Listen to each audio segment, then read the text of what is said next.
Be like Steve Jobs, the world's greatest story seller. Steve did not just tell a story, he sold a story. And time and again, as Apple successfully launched new products to the world. At several of those launches, the story wasn't even finished, as there were a lot of technical and real world challenges that Steve's stories did not sell. Did he lie and not tell the truth? No, he just did not include these details in his story cell. Hello there. This is Professor Bong de Ungria of the Ateneo Graduate School of Business, and this is the viral edition of the Effective Business Communication Program at our AGSB. There are four parts to this story cell. The first part, the outcome or what we want to achieve by the end of this video, is for you to get what you want every time you story sell. That is the ultimate goal, or what we call the Z.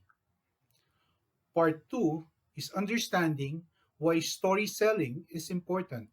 And this is because only compelling stories sell. Ordinary stories tell, compelling stories sell. Knowing the end goal and why it is important, we then go to part 3 and learn from the maestro himself, Steve Jobs. Finally, part 4 are storytelling tips on how to adopt Steve's principles or secrets in our daily professional and personal moments. So, when we communicate, on a personal level, a whole lot of difference happens when we sell a compelling story. The greatest reward, if you are happily married, is a life sentence. If you are unhappily married, then maybe you sold your story to the wrong target market. If you're single, then the skills you will learn here will certainly be useful. Imagine if to the same person that you wanted to story sell, just imagine if somebody did a better job and told a better story. How different would your life be? Now, it's not just on a personal level, we also want to get our objectives professionally. And perhaps the best example of that is when you were hired to your dream job or our daily sentence. Certainly, for that position, you competed versus others, and the reason you were accepted and selected was because you told a better story. You sold a better story to the company. And again, imagine if you were not the best story seller. Where would you be versus your dream job? So, these are the outcomes we want for this video training, getting what we want personally and professionally. So, why do we want that? Well, why be like Steve Jobs? Steve Jobs is arguably the world's best story seller for business. I have a video example where we compare the communication skills and style of Steve Jobs versus Bill Gates versus Will Ferrell, all as commencement speakers at Ivy League universities like Stanford, Harvard, and USC. Watch these video comparisons, click on the link, and you will see why story selling is very effective. This is a look of Steve Jobs in his 2005 Stanford commencement address 15 years ago, or for me, 34 million views ago. That story still sells. This is Steve Jobs in one of his launches for the iPod. What makes this iconic and worth remembering is that Steve Jobs has long been gone. That gadget has been obsolete, yet the Apple brand and the business story still sells. Stories tell, Apple stories sell. compelling stories sell. Why be like Steve? Well, did you know that life is not fair? That 20 minutes can be greater than 8 hours? Really? Well, your 20-minute office report may have greater impact than the actual 8 hours you spent making it. A great part of society's judgment of who you are is based on what and how you report. This is why we want to be like Steve. So, what can we learn from Steve Jobs? There are many videos on YouTube detailing, analyzing the presentation secrets of Steve Jobs. One such video had this summary: present like Steve Jobs by setting the theme, using an outline, demonstrate enthusiasm, wow your audience, sell an experience, make the numbers meaningful and use analogies for these numbers, make it visual by painting a picture, give a show, and certainly rehearse, rehearse, rehearse. So, in this one video, these were the 9 presentation secrets of Steve Jobs. It will be worth watching that video on YouTube. This is how it looks. Again, stories tell while compelling stories sell. So you want to sell your business story the Steve Jobs way. So 9 tips, which we will see here in this video, how we can adopt it to business presentations. So some story selling tips using this communication style of Steve Jobs. We'll use two of the most useful: setting the theme and using an outline. Under each, there are several adaptations which we can use immediately after this video. First, setting the theme. This is executed by having headlines for each slide. Treat each slide like a newspaper headline. In this slide, the headline is the one on red font, and you can get attention with numbers, time to establish context, subtitles, font size, capitalization, and the position of the numbers and letters within your presentation area. Let me do that. So we want to avoid this. This is an example of a print screen of a newspaper, and imagine 2 headlines. The first headline is the Chief Justice wife, or the CJ wife, retained a lot title. It's a headline, not so effective. The other and bigger headline for this particular edition of the newspaper could have been CJ earned a lot of money. So we want to avoid this because the headlines are very boring and we want to be specific to be terrific. This is the actual headline: CJ earned 21 million in 10 years. So the amount was specific, the timing was specific, and therefore this specific headline is more powerful than a generalization. The other headline is better because now the context and perspective of holding a lot title 20 years after the sale is certainly more interesting. Now, bear in mind that the headline, if it catches your attention, encourages you or pulls you to read more details. And for every slide in your presentation, that is the task of the headline, which is the top line on red font. It wants you to be drawn to the details of that particular slide. So do this: add meaning and context with numbers and time. You can also introduce and excite by using numbers, subtitles, and subtopics. This is an example of a Time magazine cover, and the number 10, representing 10 ideas, is certainly the most important idea in this cover. The next bigger idea are the ideas that are changing the world. Okay, that is a subtitle or a subtopic, and below that are smaller headlines within the headline. But clearly, it's exciting to say 10 ideas that are changing the world as the main headline. Now, the use of color, font size, and capitalization shows what is important. In this particular cover of Entrepreneur Magazine, what is the most important word? Certainly, it is hot because it is red, the biggest font size in capital letters. What are the next most important words? 7 ideas. Next, business. Next, it's get started now.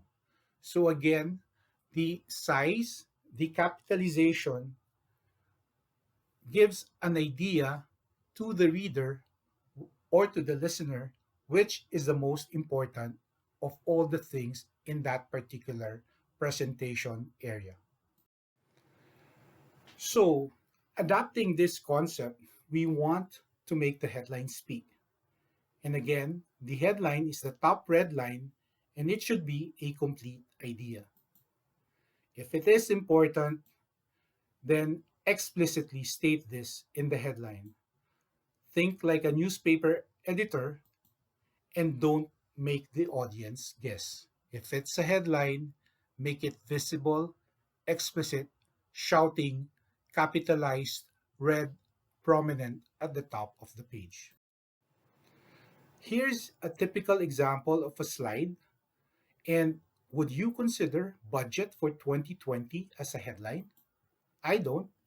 I consider that as a title or label. But what does the title or label actually say? Nothing really. So don't use that. A better headline for this particular table is invest 12 million in our proposed CRM, which is Customer Relation Management Program.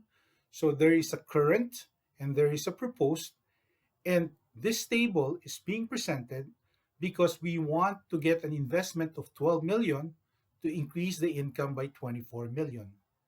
The budget for 2020 in millions is actually not a headline. It's just a label for the table. This is where most reporters make a mistake. They think that budget for 2020 is the headline when actually it's just a label. What we want by presenting this table is the headline, and again, it should be explicit, clearly at the top, and in bold red font. You may also want to direct the reader's eyes to where you are making the point instead of, again, hoping that they will look at the right numbers.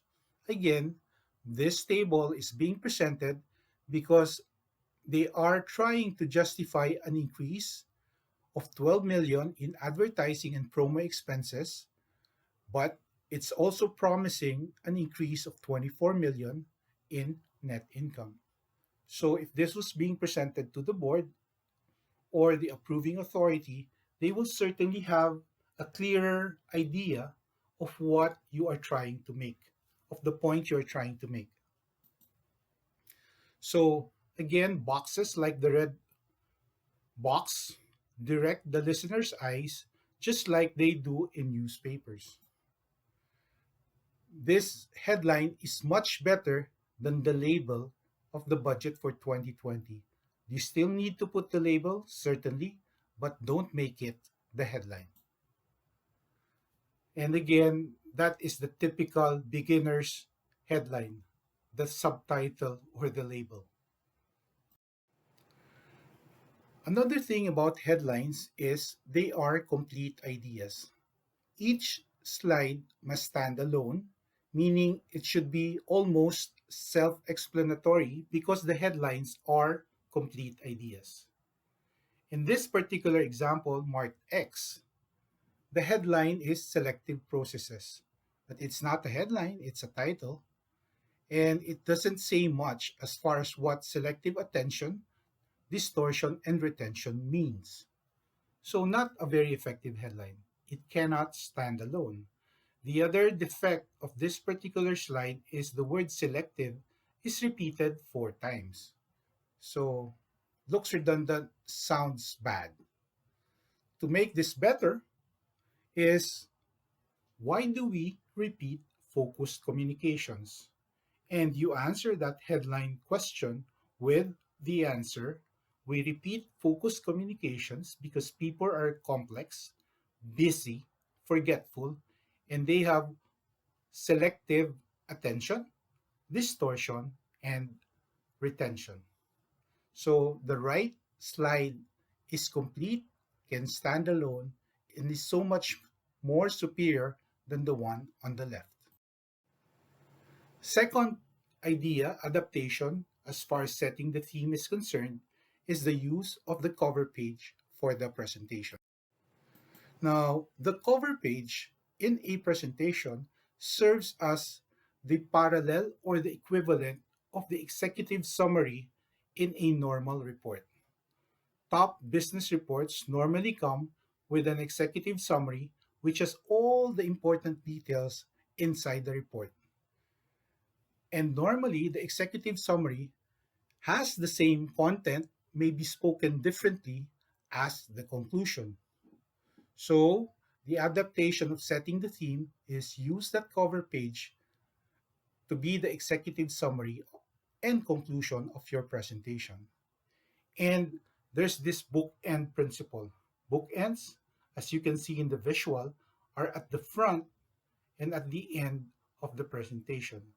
So, in the adaptation of Steve Jobs setting the theme concept, we have to bookend our presentation with the cover page being the first and last page of the presentation. So, what does the cover page need to have? So, this is an example of a cover page which I presented to one of my classes in the Central Luzon Doctors Hospital, and the cover page should have the following elements. The main title here is Convince Like Steve.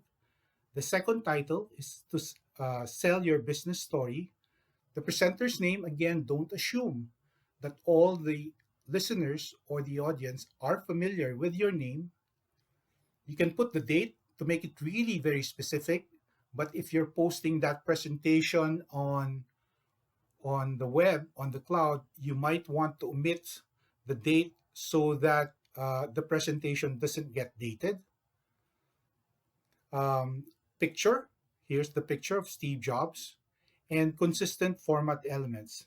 For my presentations, the consistent elements are my brand logo on the lower left side, the blue band, which is consistent with my favorite color, and the school colors of Ateneo, which is blue, and uh, directing my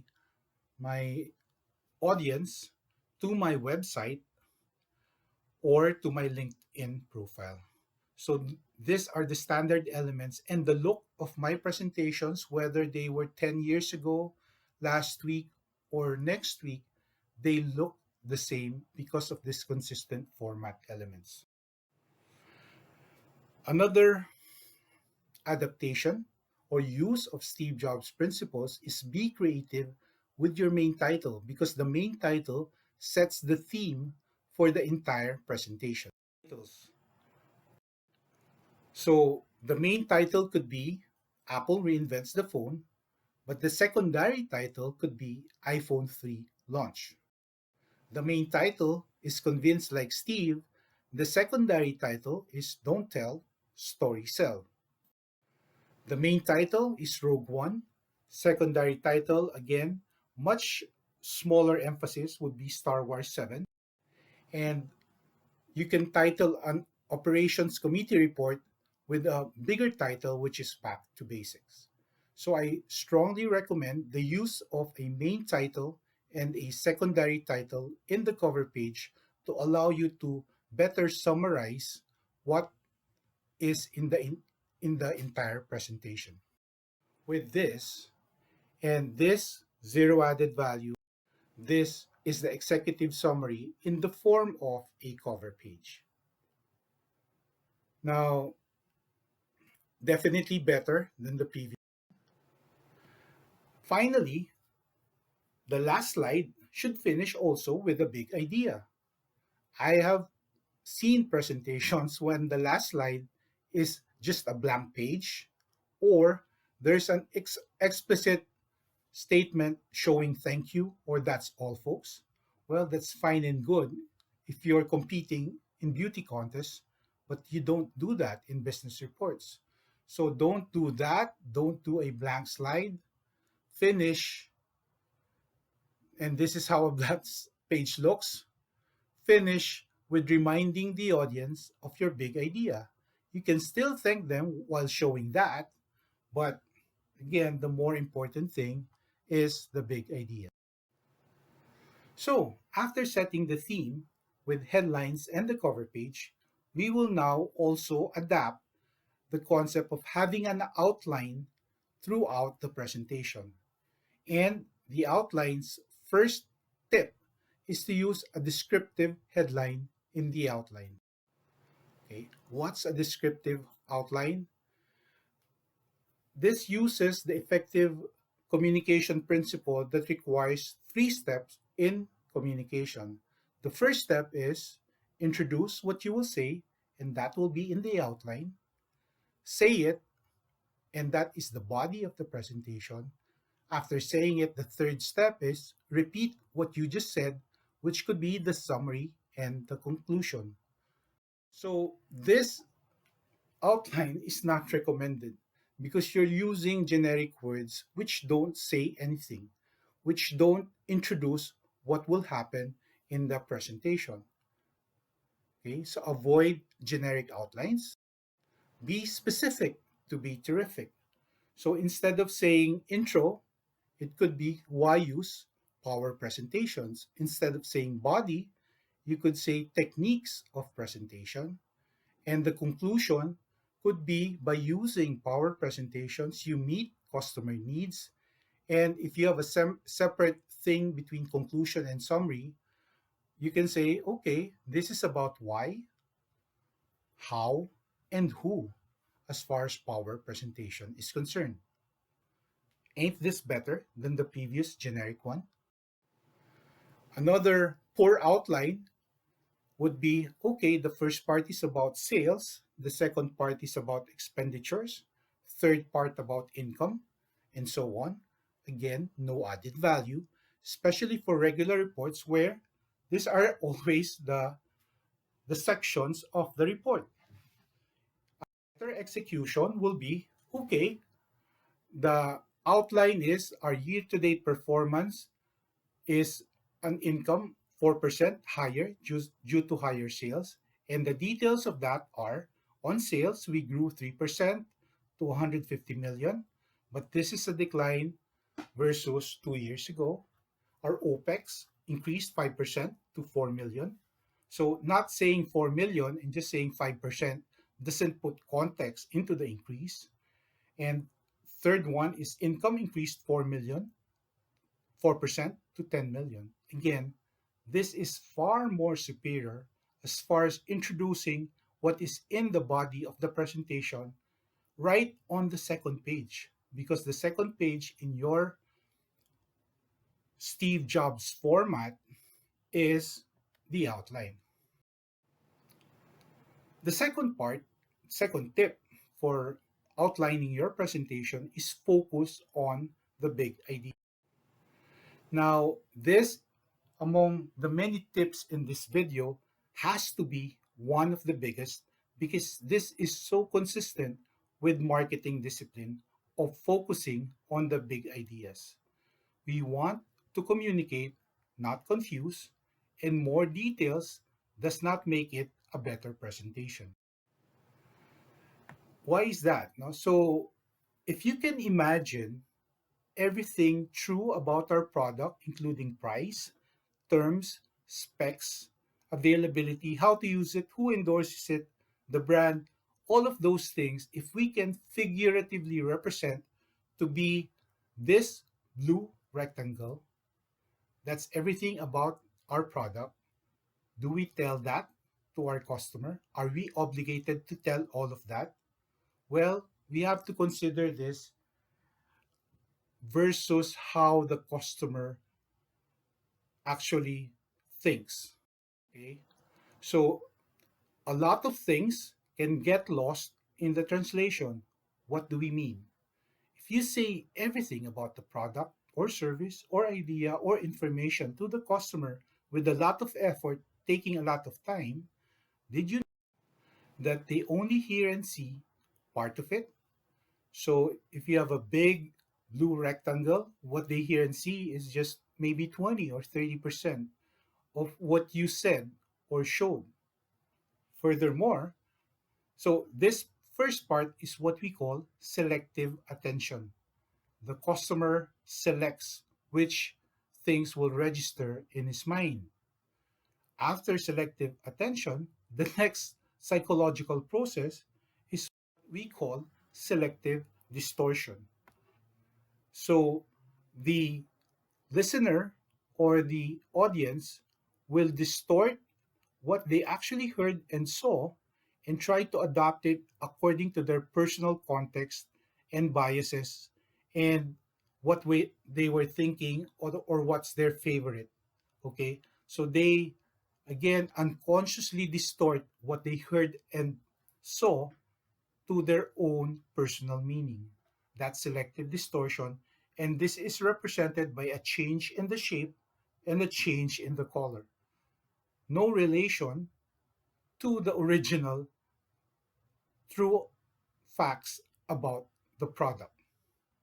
Furthermore, after the selective distortion, consumers then selectively retain some parts of it.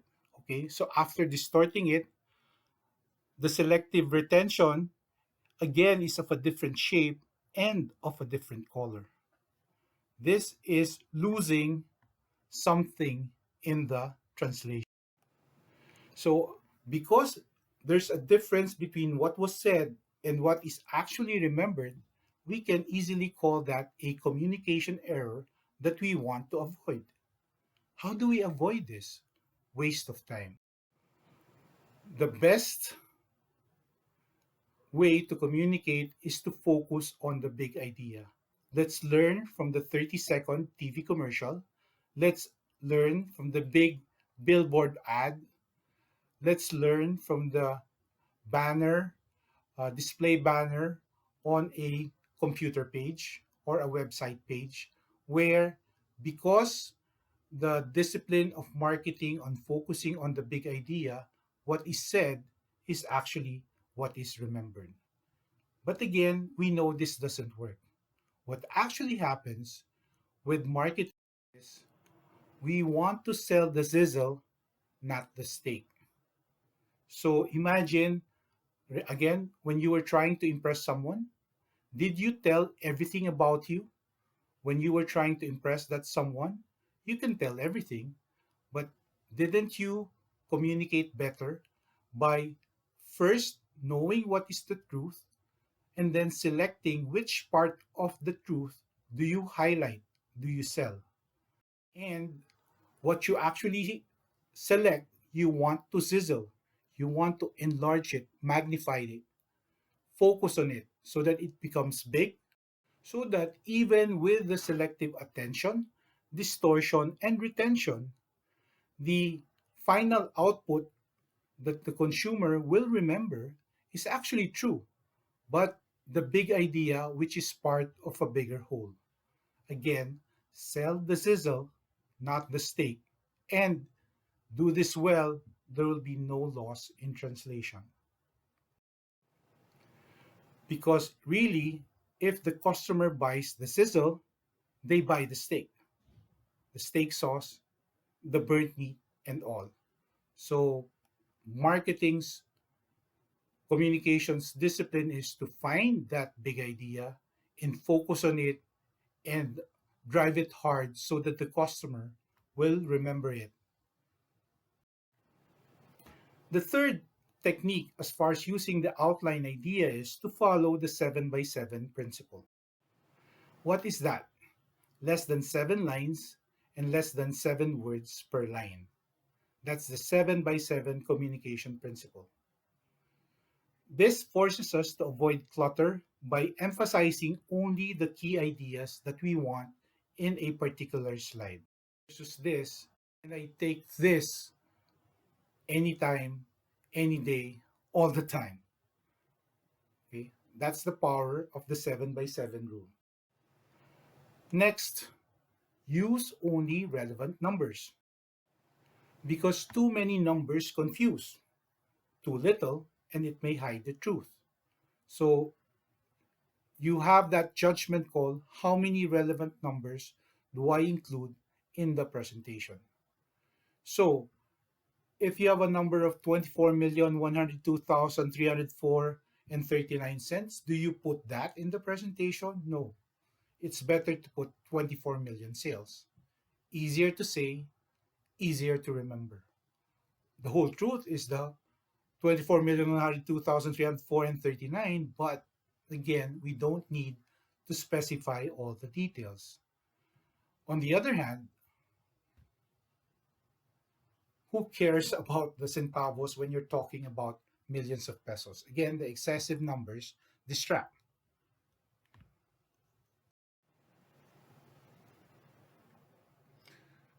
The other thing is you can say 2% or might be better to say 2.4. And why is that?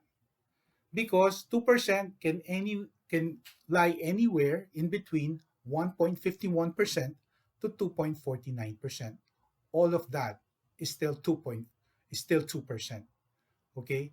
So minimize the numbers, but don't bring it down to so much detail that to little numbers that it becomes meaningless. Okay, so the law of relevant numbers is put the right amount of digits in your numbers.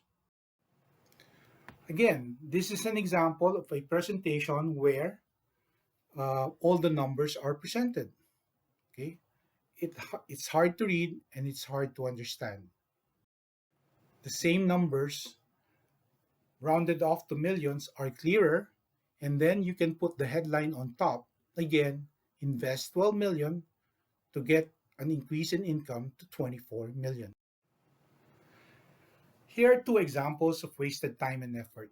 The first example is for an idiot dad, and the second example is asking what time is it and getting too many details in the response. Again, wasted time, wasted effort. More is not better. Here, were license plates issued in 2015, what's the problem? Looks good, but it misses the purpose. Okay? This is a better execution of the car plates. Why? Because this is aligned with the objectives of, again, being able to read the plates easily from afar for a lot of reasons. The top one, the 2015 plates, are nice, but they don't serve the objective. And certainly not this. Okay? Would you believe that this type of plates for taxis were actually considered? And the only logic for this was they wanted to identify the franchise number or the permit of the operator. Again, it's missing the objective. Adding too many numbers can miss the objective. And the result was because of this confusion, for the past so many years, this was the result. No plate available. Okay. The problem is the LTO agency forgot the primary objective or of the car plates. In presentations, we again sometimes get caught in the beauty and aesthetics and forget the main objective of presenting. Don't do that. We want to avoid overlap of text and visual because that interferes in clear communication. Okay? Yes, we this is artistic, very nice to look at, but doesn't serve the objective. Finally, There are two more tips as far as outlining your presentation, consistent with convincing or selling, story selling like Steve. These are slides are free and use the slides as notes. Again, slides are free. Don't put too many ideas in one slide. In fact, presenting five one idea slides may be faster than getting the audience confused and even the speaker confused with one very cluttered slide. This particular slide has three ideas, but they can easily be split into three one idea slides.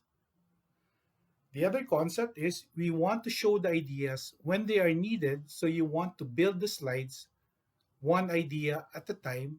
Certainly not all slides, but for those that will be relevant, you don't want ideas coming out before they are to be discussed. Again, this is a slide where some of the elements appear ahead of time. A better execution of this is this. While you're telling the story, then the slides appear while you're telling the story, not all at the same time. Your slide are your notes. So don't hold a notebook, a cue card, or a cell phone. If you want to say something, use the slide as your reference point. So these are the ways to adapt the Steve Jobs secrets or principles in business presentations. If you found value in what I showed, do subscribe to my YouTube channel, connect with my blog, or let's connect professionally on LinkedIn. My full name is Remio Joseph de Ungria, and we want you to story sell like Steve by getting what you want because only compelling stories sell. Let's learn from Steve using the story selling tips on how he launched Apple Stories That Sell. Be like Steve, sell your business story, and this is Professor Bong de Ungria with a viral edition of Story Selling.